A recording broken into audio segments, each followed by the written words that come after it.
नमस्कार, मैं हूं सत्यपाल और आप देख रहे हैं CWB हिंदी न्यूज। शक संवत 1947, विक्रम संवत 2082। आज पौष मास के शुक्ल पक्ष की चतुर्थी तिथि और दिन बुधवार है। तदनुसार अंग्रेजी तारीख 24 दिसंबर सन 2025।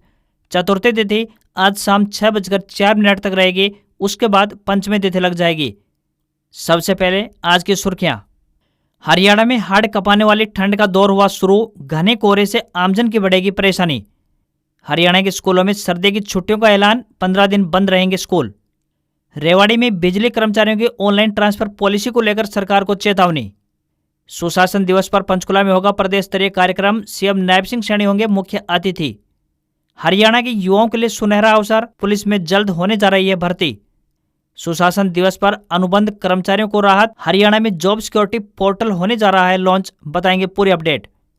ITR भरने के लिए 1 हफ्ते का समय बचा। लेट फीस के साथ 31 दिसंबर तक करें फाइल। 8वां वेतन आयोग लागू होने के घड़ी आई नजदीक। जानिए कितनी बढ़ सकती है कर्मचारियों की सैलरी। पैन व आधार लिंक करने की लास्ट डेट में 7 दिन बाकी। 31 दिसंबर के बाद पैन हो सकता है डीएक्टिवेट।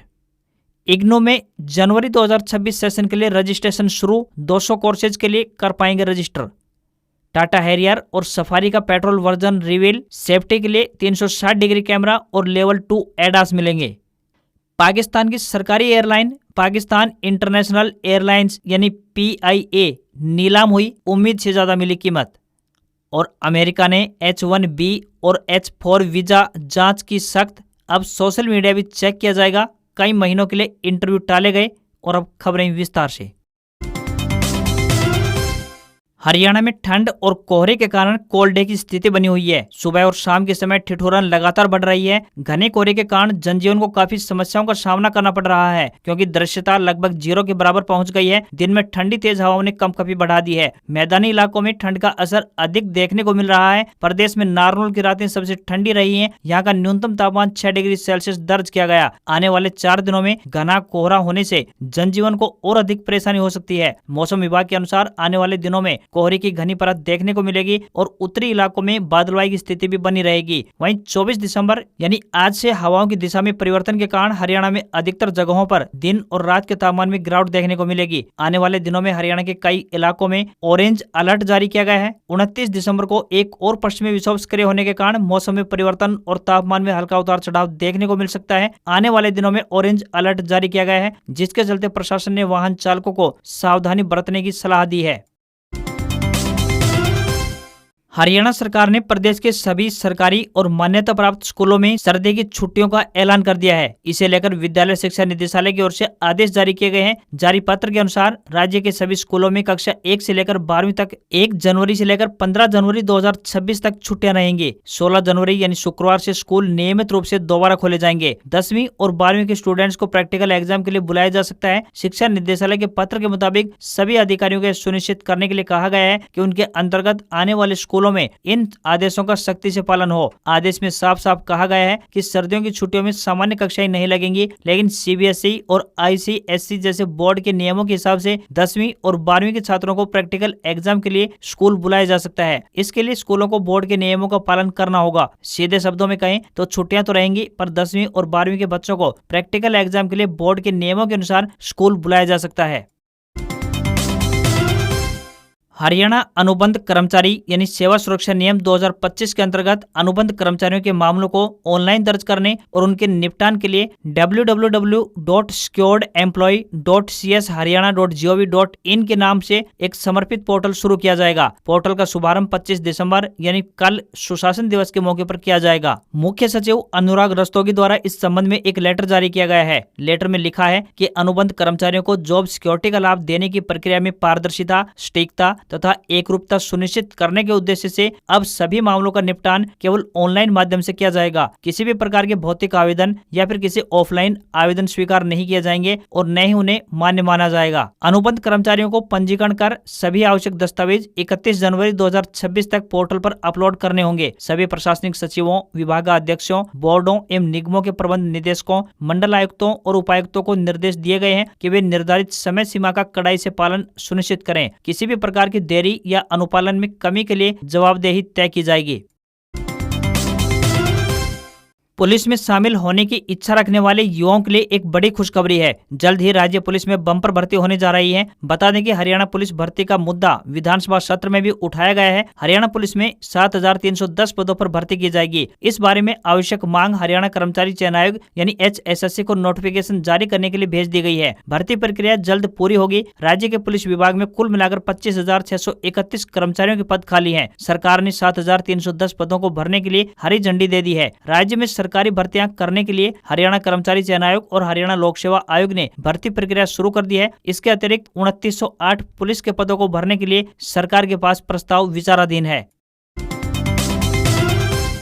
हरियाणा विधानसभा विंटर सेशन के बाद नेता प्रतिपक्ष पूर्व सीएम भूपेंद्र सिंह हुड्डा पत्रकारों से रूबरू हुए। कांग्रेस नेता भूपेंद्र सिंह हुड्डा ने दावा किया है कि हरियाणा विधानसभा के पूरे शीतकालीन सत्र के दौरान भाजपा सरकार कांग्रेस द्वारा उठाए गए सवालों और जनहित के मुद्दों से भागते हुए दिखाई दी। हुड्डा ने सरकार के रुख पर कड़ी आपत्ति जताते हुए दावा किया कि उसने पूरे सत्र के दौरान चर्चा और प्रश्नों से परहेज किया। विधानसभा में नेता प्रतिपक्ष ने दावा किया, यह पहली बार है कि कांग्रेस द्वारा पेश किया गया एक ही स्थगन प्रस्ताव, ध्यानाकर्षण प्रस्ताव या अल्पावधि चर्चा प्रस्ताव का नोटिस स्वीकार नहीं किया गया। पूर्व मुख्यमंत्री भूपेंद्र सिंह हुड्डा ने कहा कि कांग्रेस ने हरियाणा के अधिकारों से संबंधित सभी महत्वपूर्ण मुद्दों को उठाने के लिए प्रस्ताव के नोटिस दिए थे, लेकिन सरकार ने उनमें से किसी पर भी कोई प्रतिक्रिया नहीं दी। उन्होंने कहा कि वो अरावली के मुद्दे पर हरियाणा विधानसभा सदन में कॉल अटेंशन मोशन लाना चाहते थे, लेकिन उसकी अनुमति भी नहीं दी गई। पूर्व मुख्यमंत्री ने कहा कि अरावली मुद्दा हरियाणा के लिए एक बड़ा मुद्दा है और इसका सबसे ज्यादा असर भी हरियाणा पर ही पड़ेगा। उन्होंने कहा कि हरियाणा सरकार को सदन में बताना चाहिए था कि वो आगे क्या करने जा रही है, साथ ही सुप्रीम कोर्ट में सरकार का क्या रुख रहेगा, लेकिन इस मुद्दे पर भी सदन में कोई चर्चा नहीं हुई। हुड्डा ने कहा कि अरावली पर अगर सरकार ने सही तरीके से स्टैंड नहीं लिया तो अरावली का जंगल ही खत्म हो जाएगा और प्रदूषण और भी अधिक बढ़ जाएगा। उन्होंने कहा कि यह बेहद ही गंभीर मामला है और हरियाणा सरकार को इस पर सुप्रीम कोर्ट के सामने सही तरीके से अपनी बात रखनी चाहिए। गुजरात, राजस्थान, हरियाणा, दिल्ली तक फैली यह सबसे प्राचीन पर्वत श्रृंखला को विकास के आड़ में खत्म करने की साजिश हो रही है। वहीं सोशल मीडिया पर भी लोग सेव अरावली को लेकर अभियान चला रहे हैं। राजस्थान, हरियाणा, गुजरात और दिल्ली तक सोशल मीडिया से लेकर सड़कों पर हंगामा मचा हुआ है।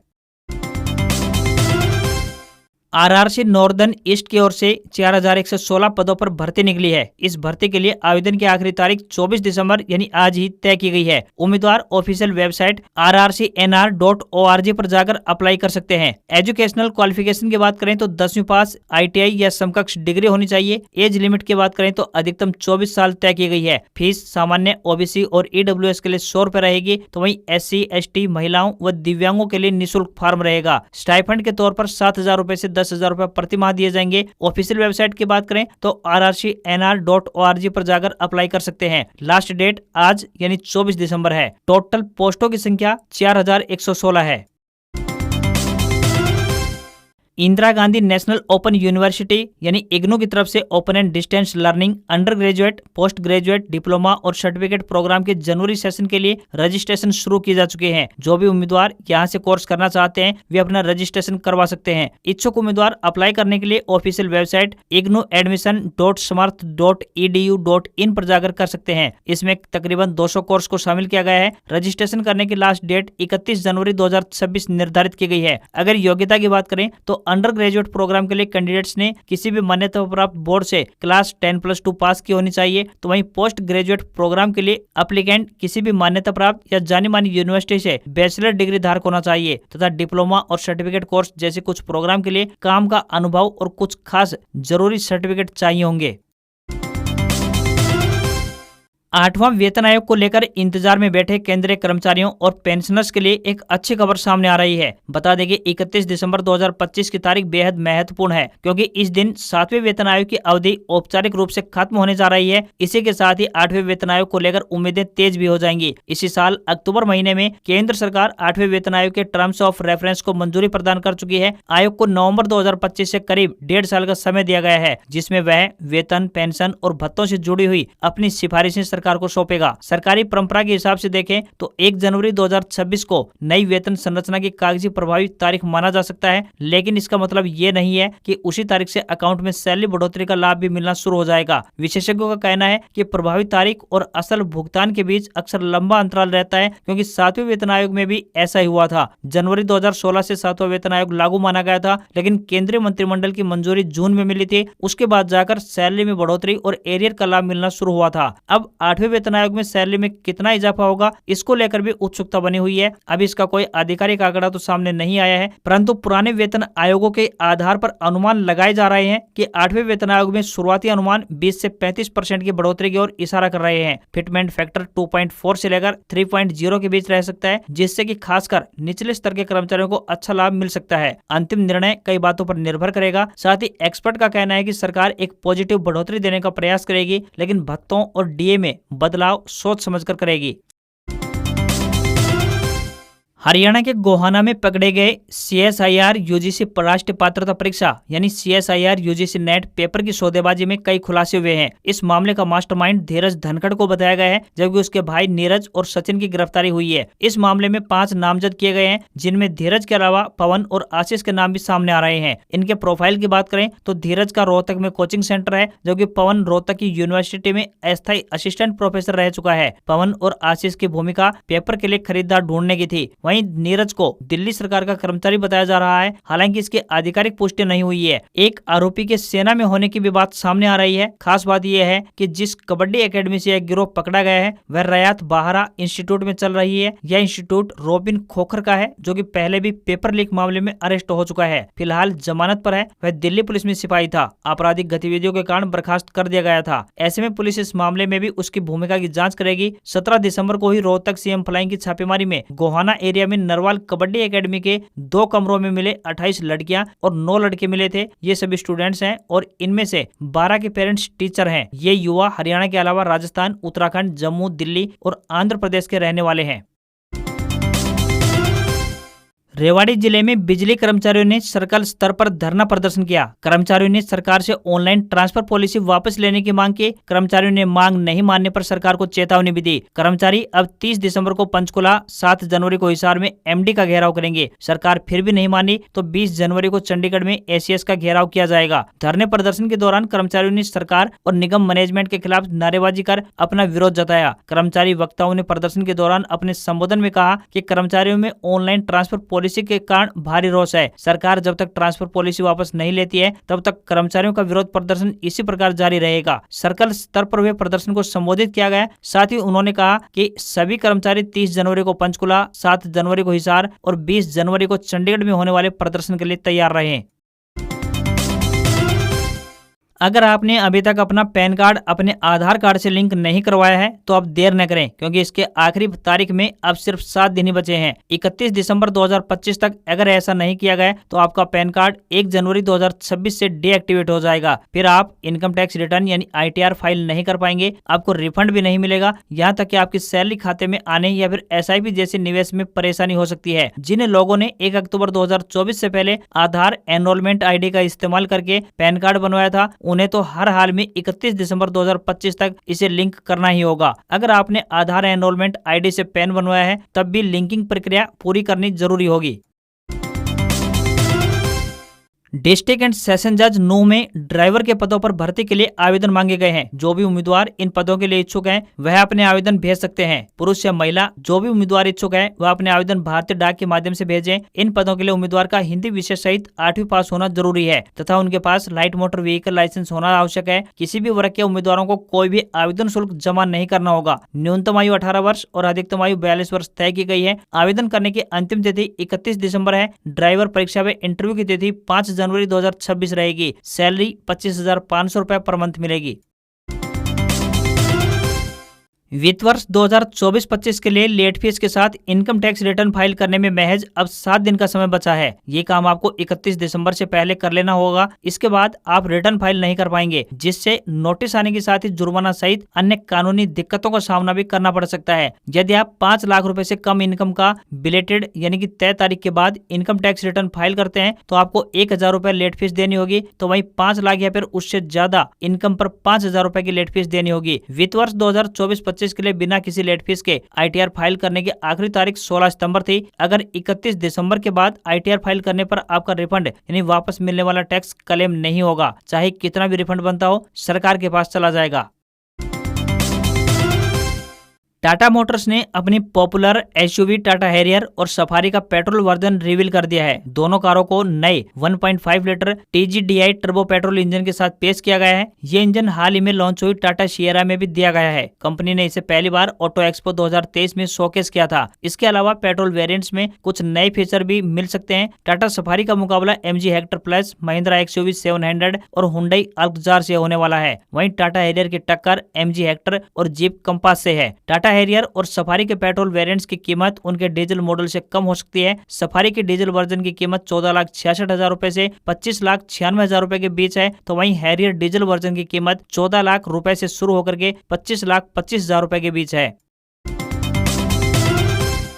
हफ्ते के दूसरे कारोबारी दिन भारतीय शेयर बाजार में तकरीबन 400 अंक का उतार चढ़ाव देखने को मिला। सेंसेक्स 43 अंक गिरकर 85,525 के लेवल पर बंद हुआ। निफ्टी में 5 अंक की तेजी रही और ये 26,177 के स्तर पर है। सेंसेक्स के 30 शेयरों में से 17 नीचे बंद हुए। इन्फोसिस, टेक महिंद्रा और एयरटेल में 1.5% तक की गिरावट देखने को मिली। वहीं ITC, अल्ट्राटेक सीमेंट और TMPV 1% चढ़कर बंद हुए। निफ्टी के 50 में से 26 शेयर्स गिरकर बंद हुए। NSE के IT, फार्मा और बैंकिंग सेक्टर में गिरावट देखने को मिली, तो वहीं FMCG, मीडिया और मेटल ऊपर चढ़कर बंद हुए। सोना 2,313 रुपए बढ़कर 1,36,283 रुपए प्रति 10 ग्राम के लेवल पर पहुंच गया है। वहीं 1 किलो चांदी की कीमत 3,273 रुपए बढ़कर 2,11,000 रुपए प्रति किलोग्राम के ऑल टाइम हाई पर पहुंच गई है। इसके अलावा 22 कैरेट सोने का दाम 1,24,835 रुपए प्रति 10 ग्राम के स्तर पर पहुंच गया है। आज खबरों में बस इतना ही। देखते रहिए आपका अपना हरियाणा का सबसे बेहतरीन news channel CWB Hindi news. नमस्कार। इसी आशा के साथ